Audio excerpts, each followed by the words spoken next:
Hi friends, പുതിയൊരു വീഡിയോയിലേക്ക് എല്ലാവർക്കും സ്വാഗതം. നമ്മുടെ വീഡിയോ ഇഷ്ടപ്പെടുകയാണെങ്കിൽ എല്ലാവരും ഒന്ന് സപ്പോർട്ട് ചെയ്യണേ.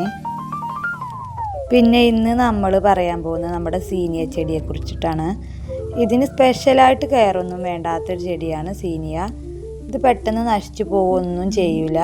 ഇതിന് നന്നായിട്ട് വെള്ളവും വേണം, വെയിലും വേണം. ഈ രണ്ട് കാര്യങ്ങൾ ശ്രദ്ധിച്ചാൽ തന്നെ നമുക്ക് ഭംഗിയുള്ള പൂക്കൾ ഉണ്ടാക്കിയെടുക്കാം.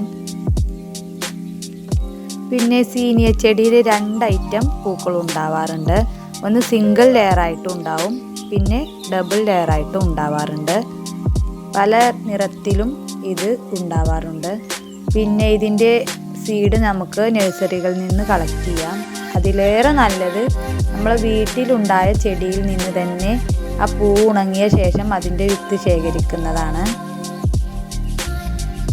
എനിക്ക് ഉണങ്ങിയ ഒരു പൂവ് കിട്ടിയിട്ട് അതിൽ നിന്നാണ് ഇത്രയധികം സീനിയ ചെടികൾ ഞാൻ ഉണ്ടാക്കിയെടുത്തത്. ഞാൻ ഇതിന് കൊടുക്കുന്നത് ചാണകപ്പൊടി ഒരു മാസത്തിൽ ഒരു തവണയൊക്കെ ഞാൻ ഇതിൻ്റെ ചുവട്ടിലൂടെ ഇട്ട് കൊടുക്കും. പ്രത്യേകിച്ച് വളങ്ങളൊന്നും കൊടുക്കാറില്ല. അതുപോലെ നമ്മുടെ വീട്ടിലെ പച്ചക്കറി വേസ്റ്റ് വെച്ചുണ്ടാക്കുന്ന വളങ്ങളും കൊടുക്കാറുണ്ട്. പിന്നെ നമുക്കിത് ചട്ടിയിലും വളർത്താം, നിലത്തും വളർത്താം. ചട്ടിയിലേറെ ഒന്നുകൂടി നല്ലത് നമുക്ക് നിലത്ത് വളർത്തുന്നതാണ്. നിലത്തായാൽ നമുക്ക് ഇത് ഒരുപാട് ബ്രാഞ്ചുകൾ ഉണ്ടായി അതിന്മേലൊക്കെ നന്നായിട്ട് പൂക്കൾ തരും. അപ്പോൾ ഇതുപോലെ നമുക്ക് ബോർഡറിലൊക്കെ ഇത് സെറ്റ് ചെയ്ത് കൊടുക്കാം.